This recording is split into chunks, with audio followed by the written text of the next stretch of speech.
السلام عليكم ورحمة الله وبركاته. إن الحمد لله نحمده ونستعينه ونستغفره ونعوذ بالله من شرور أنفسنا ومن سيئات أعمالنا. من يهده الله فلا مضل له ومن يضلله فلا هادي له. أشهد أن لا إله إلا الله وحده لا شريك له وأشهد أن محمدا عبده ورسوله. اللهم صل على محمد وعلى آله وصحابته ومن سار على نهجه واهتدى بهديه واستنى بسنته إلى يوم القيامة. يا أيها الذين آمنوا اتقوا الله حق تقاته ولا تموتن إلا وأنتم مسلمون. اللهم علمنا بما ينفعنا وانفعنا بما علمتنا وزدنا علما وتوفيقا والحقنا بالصالحين. أما بعد، معاشر المسlimin jamaah salat subuh rahimani wa rahimakumullah. Alhamdulillah, pada kesempatan ini kita kembali melanjutkan majelis ilmu kita pada pembahasan kitab Taisirul Karimur Rahman fi Tafsir Kalamil Mannan yang ditulis oleh Syekh Abdurrahman bin Nasir As-Sa'di rahimahullah. Dan alhamdulillah, pada pertemuan kita yang sebelumnya kita telah menjelaskan beberapa ayat yang terdapat di dalam surah Al-Muddathir, dan ayat yang terakhir yang kita jelaskan itu firman Allah Subhanahu wa taala, in hadza illa qaulul bashar. Sesungguhnya ini adalah perkataan manusia. Ini merupakan kesimpulan yang disimpulkan oleh Al-Walid Ibn Al-Mughirah ketika dia berusaha untuk mencari cara agar bisa menolak Al-Quran, sementara di dalam lubuk hatinya sebenarnya dia mengetahui bahwa Al-Quran tersebut adalah wahyu yang diwahyukan, wahyu dari Allah Subhanahu wa taala. Tetapi karena pertimbangan posisinya di kalangan orang-orang Arab, maka dia mengurungkan niatnya untuk mengikuti dan beriman kepada Nabi Allah Muhammad sallallahu alaihi wasallam, dan lebih memilih untuk mengikuti kehendak kaumnya. Dan akhirnya dia menyimpulkan bahwa Al-Quran ini qaulul bashar, dia merupakan ucapan manusia. Padahal seperti yang telah kita jelaskan sebelumnya, dia sebagai seseorang yang sangat mengerti sastra, sangat mengetahui bahwa kalimat-kalimat di dalam Al-Quran itu tidak mungkin diucapkan oleh manusia. Dan disinilah menjadi pelajaran bahwa yang namanya taufik dan hidayah itu adalah milik Allah Subhanahu wa taala. Allah memberikan petunjuk kepada siapa saja yang Ia kehendaki, dan Allah menghalangi seseorang dari petunjuk bagi siapa saja yang Allah kehendaki. Dan Al-Walid Ibn Al-Mughirah hanya beberapa saat setelah itu kemudian diwafatkan, dan anak-anaknya yang sangat banyak, alhamdulillah, ada yang memeluk agama Islam. Di antaranya adalah Khalid Ibn Al-Walid. Kemudian ayat yang berikutnya, ini adalah ancaman yang Allah Subhanahu wa taala sebutkan untuk Al-Walid Ibn Al-Mughirah, dan juga bagi siapa saja yang melakukan perbuatan yang sama sebagaimana yang dilakukan oleh Al-Walid Ibn Al-Mughirah. Kita telah sampaikan juga di pertemuan sebelumnya bahwa dari sekian banyak orang-orang kufar yang menentang ajaran Rasulullah sallallahu alaihi wasallam, maka tidak ada yang dicela seperti Allah mencela Al-Walid Ibn Al-Mughirah. Bahkan di ayat yang selanjutnya Allah berfirman, sa'uslihi saqar, saya akan memasukkan dia ke dalam neraka saqar. Ya, saqar ini adalah nama dari sekian banyak nama untuk neraka. Ya, ada juga di antara ahli tafsir mengatakan saqar ini adalah tingkatan di dalam neraka. Sebagaimana ada Jahannam, Hutama, dan nama-nama lain yang sering kita baca di dalam Al-Quran, itu merupakan nama untuk tingkatan. Ini menurut pendapat sebagian daripada ahli tafsir. Wa ma adraka ma saqar, dan tahukah engkau apa itu neraka saqar? Ya, kalau Allah Azza wa Jal di dalam Al-Quran bertanya dengan ma adrak, ya, seperti Al-Qaryah, Mal-Qaryah, wa ma adraka Mal-Qaryah, dan beberapa ayat yang serupa di mana di dalamnya Allah bertanya wa ma adrak, maka setelahnya Allah akan menjelaskan, ya, wa ma adrak, tahukah engkau? Maka setelah itu Allah akan menjelaskan apa yang Allah tanyakan. Berbeda halnya kalau Allah mengatakan wa ma yudrik, ya, kalau menggunakan wa ma yudrik maka Allah tidak menjelaskan, ya, seperti wa ma yudrika la'alla as-sa'ata takunu qariba. Ya, ketika Allah bertanya tentang hari kiamat, ya, maka Allah tidak menyebutkan kapan kiamat itu terjadi. Tetapi ayat-ayat yang wa ma adrak setelahnya ada penjelasan. Nah, di sini Allah Subhanahu wa taala bertanya kepada kita apa itu neraka saqar. Ya, pertanyaan ini tentunya bukan untuk meminta jawaban dari kita, tetapi meminta perhatian kita bahwa Allah akan menjelaskan beberapa hal yang berkaitan tentang neraka saqar. La tubqi wa la tadhar. Dia tidak menyisakan sedikit pun, ya, tidak menyisakan sedikit pun pada diri manusia ketika manusia itu sedang diazab di dalam neraka saqar. Kulitnya semua terkena oleh azab dan siksaan. Dan ketika seseorang berada di dalam neraka, maka manusia yang diazab tersebut dalam keadaan hidup. Ya, bahkan di ayat yang lain disebutkan kullama nadijat juluduhum baddalnahum juludan ghairaha liyadhuqul adzab. Setiap kali kulit manusia itu telah hancur, telah gosong, maka diganti lagi dengan kulit yang lain. Tujuannya apa? Tujuannya supaya bisa merasakan perihnya azab dan siksaan. Waliyadu billahi min dzalik. La tubqi wa la tadhar. Ini adalah salah satu penggambaran tentang siksaan di dalam neraka. Ya, dan banyak sekali Allah Subhanahu wa taala menggambarkannya pada ayat-ayat yang lain. Ya, dan siksaan di dalam neraka ini tidak pernah diringankan. Bahkan semakin bertambah, ya, semakin bertambah waktu seseorang berada di dalamnya, maka semakin bertambah pula jenis siksaannya. Falan nazidakum illa azaba. Kami tidak menambahkan untuk kalian, ya, kepada orang-orang kafir yang diazab, illa azaba, kecuali siksaan yang lebih berat.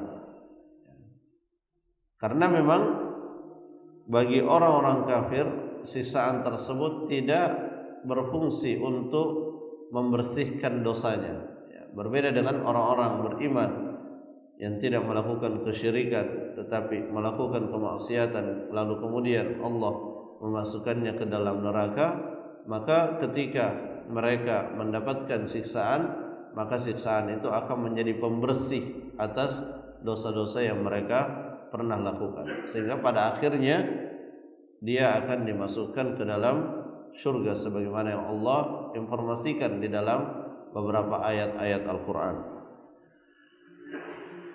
lawahatul lil bashar. Ya, ini juga masih merupakan penjelasan tentang neraka saqar. Ya, di mana lawahatul lil bashar, membakar ya kulit-kulit manusia. Ya, al bashar ini jamak dari basyarah. Basyarah artinya kulit yang akan merubah warnanya menjadi kehitam-hitaman. Ya, seperti hal-hal yang terbakar, yang tadinya memiliki warna tertentu, tetapi ketika dia terbakar maka akan berubah warnanya. Alaiha tis'ata asyar,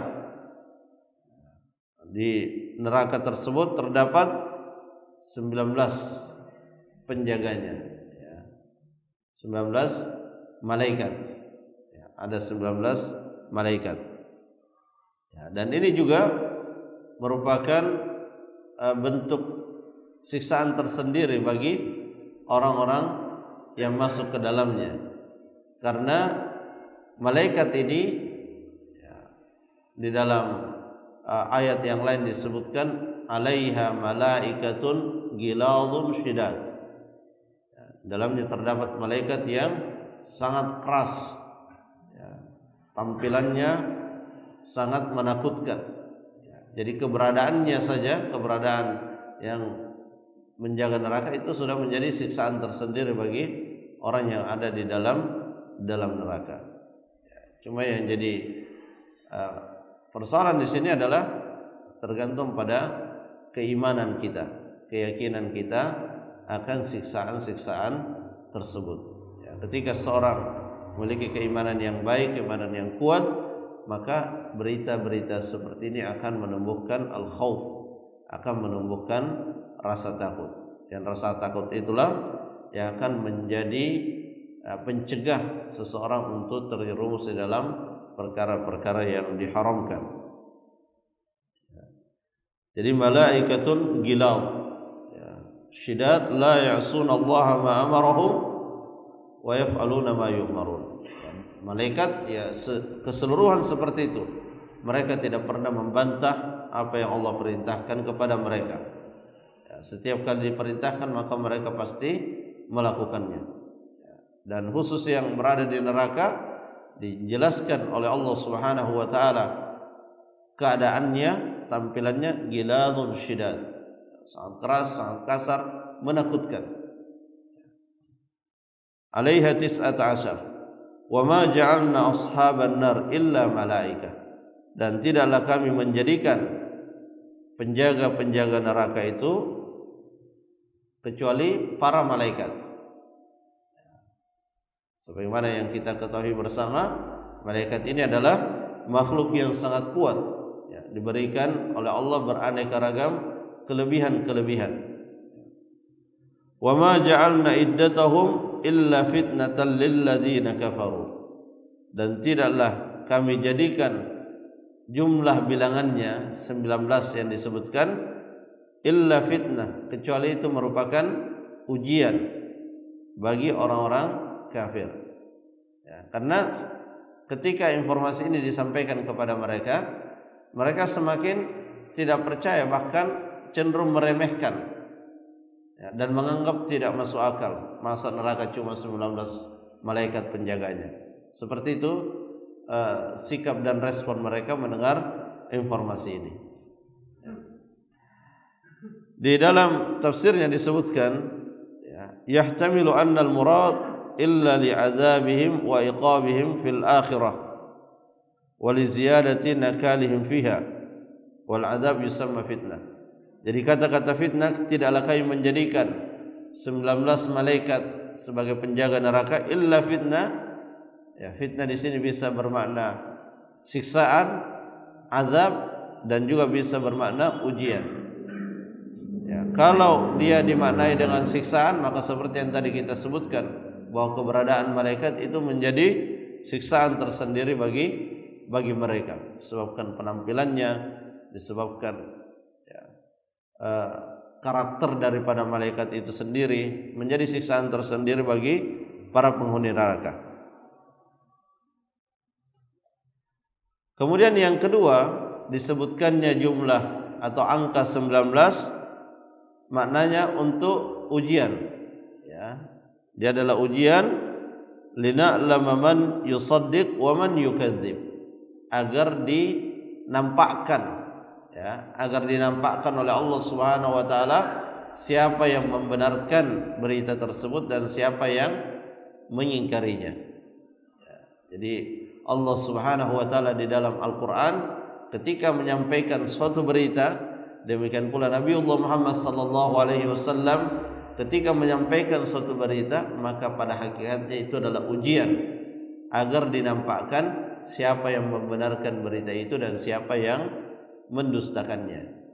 Ya, karena ya, pada kenyataannya ya, manusia selalu terbagi dua, ya, terkait dengan ayat-ayat Al-Quran, berita-berita yang disampaikan oleh Allah, demikian pula hadis-hadis Nabi SAW. Manusia selalu terbagi dua, ada yang membenarkan dan ada yang mengingkari. Illa lina'lama man yusaddiq wa man yukadzib wa yadullu ala hadza ma dzukira ba'dahu. Dan kalau kita lihat ayat yang setelahnya, maka makna yang kedua ini yang lebih kuat, ya, makna yang kedua ini yang lebih cocok, bahwa fitnah di sini adalah ujian. Ya, fitnah di sini maknanya adalah ujian. Karena setelahnya Allah mengatakan liyastayqinal ladzina utul kitab, ya, agar orang-orang yang diberikan kitab itu meyakini bahwa Nabi Muhammad sallallahu alaihi wasallam adalah utusan Allah. Kenapa? Karena penyebutan angka 19 itu juga disebutkan di dalam kitab-kitab mereka. Sehingga kalau kalangan ahlul kitab membaca ayat ini, maka dia akan mengetahui ternyata sama dengan apa yang ada di dalam kitab mereka, sehingga mereka bisa meyakini bahwa Nabiullah Muhammad sallallahu alaihi wasallam benar-benar utusan dari Allah Subhanahu wa taala. Hanya saja tidak serta-merta seseorang yang telah mengetahui sesuatu lantas kemudian bisa menindaklanjuti dengan mengimani dan mengikrarkan keimanannya.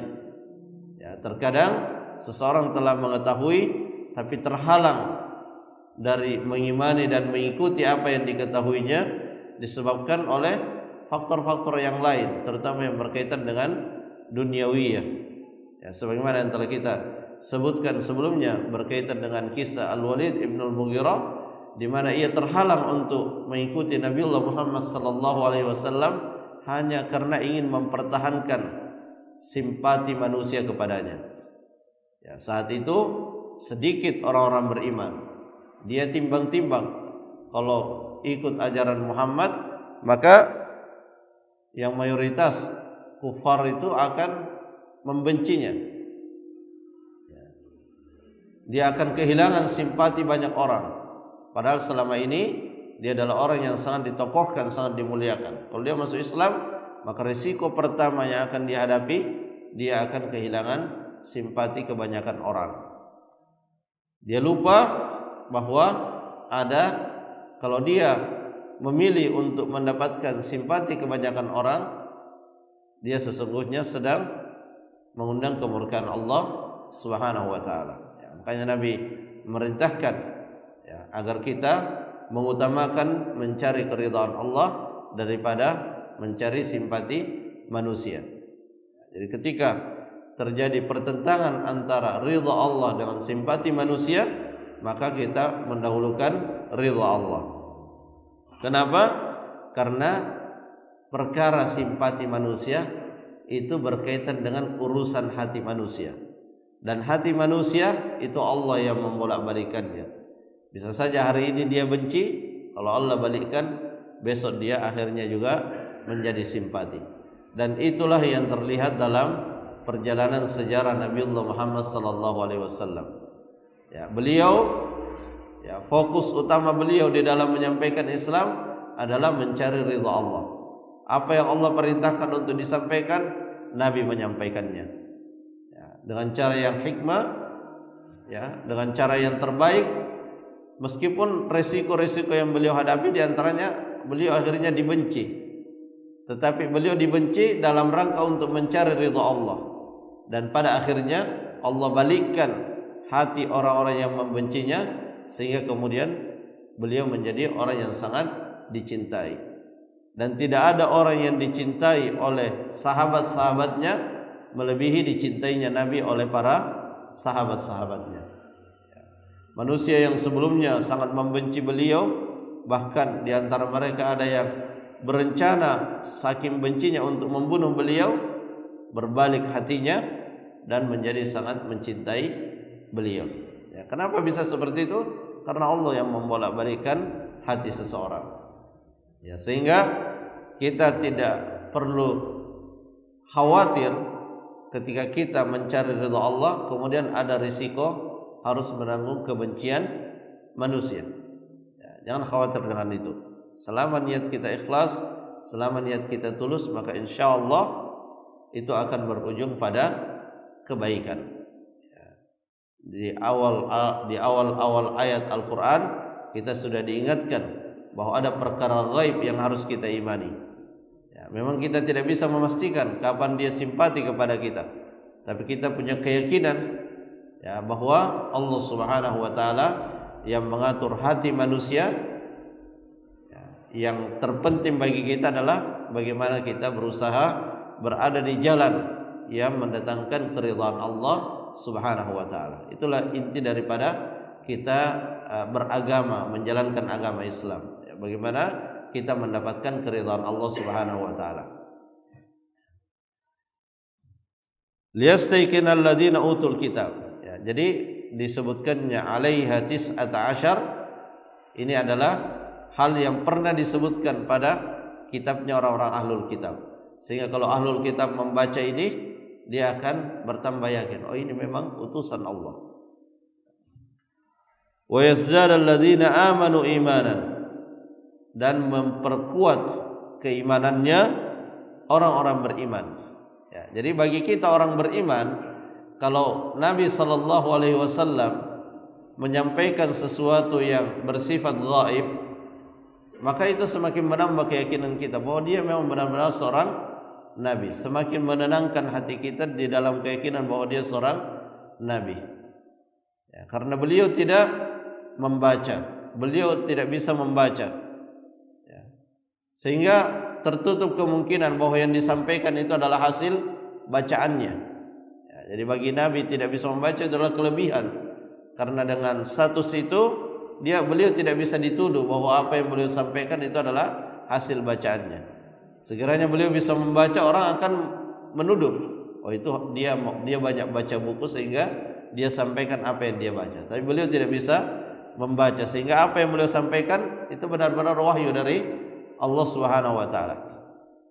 Ya, kita sudah sebutkan di pertemuan sebelumnya ya, Al-Walid ibn al-Mughirah bagaimana ketika dia berdialog dengan orang-orang Arab, dia sebenarnya kebingungan apa yang mau dilekatkan, dituduhkan kepada Muhammad.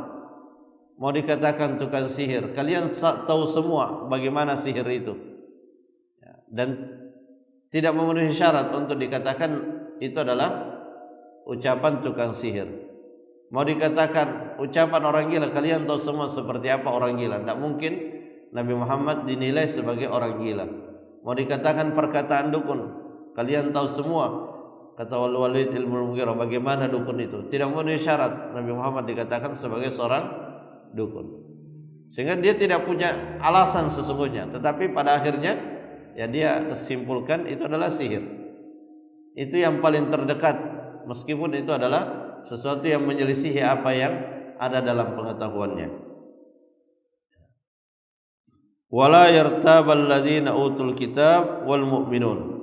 Ya, dan orang-orang ya tidak ada lagi keraguan dengan informasi tersebut, tidak ada keraguan di kalangan ahlul kitab dan orang-orang beriman. Ya, jadi ahlul kitab Yahudi dan Nasrani ketika disampaikan ayat-ayat Al-Quran di saat mereka benar-benar ingin mendapatkan kebenaran, maka mereka akan memeluk dan mengikuti Nabiullah Muhammad sallallahu alaihi wasallam. Bahkan kalau kita baca di dalam sejarah, famannya Khadijah Waraqah bin Naufal, yang saat itu dia adalah seorang pemeluk Nasrani, baru mendapatkan sebagian kecil dari apa yang disampaikan oleh Nabi, dia sudah berazam untuk mengikuti Nabi di saat benar-benar dia diangkat menjadi seorang Nabi dan Rasul. Begitu mudahnya dia mengikuti Nabi Muhammad atau bertekad untuk mengikuti Nabi Muhammad. Kenapa demikian? Karena memang memiliki niat, memiliki niat yang baik di dalam hatinya, sehingga kebenaran itu mudah untuk kemudian masuk ke dalam hatinya. Jadi ketika seseorang memiliki niat yang baik, benar-benar yang dia cari adalah kebenaran, benar-benar yang dia cari adalah bagaimana dia menjalankan agama ini sebagaimana yang pernah diajarkan dan dipraktikkan oleh Nabi dan para sahabat, maka insyaallah Allah Subhanahu wa taala akan mempertemukan sebagaimana yang dia harapkan, dengan catatan dia melakukan ikhtiar, melakukan usaha dan upaya. Wala yartabal ladzina utul kitab wal mu'minun. Jamaah rahimakumullah, kini yang bisa disampaikan. Insyaallah kita lanjutkan kembali pembahasan ayat ini pada pertemuan yang akan datang. Wallahu taala a'lam bissawab. Subhanakallahumma rabbana wa bihamdik, asyhadu an la ilaha illa anta, astaghfiruka wa atubu ilaik. Assalamualaikum warahmatullahi wabarakatuh.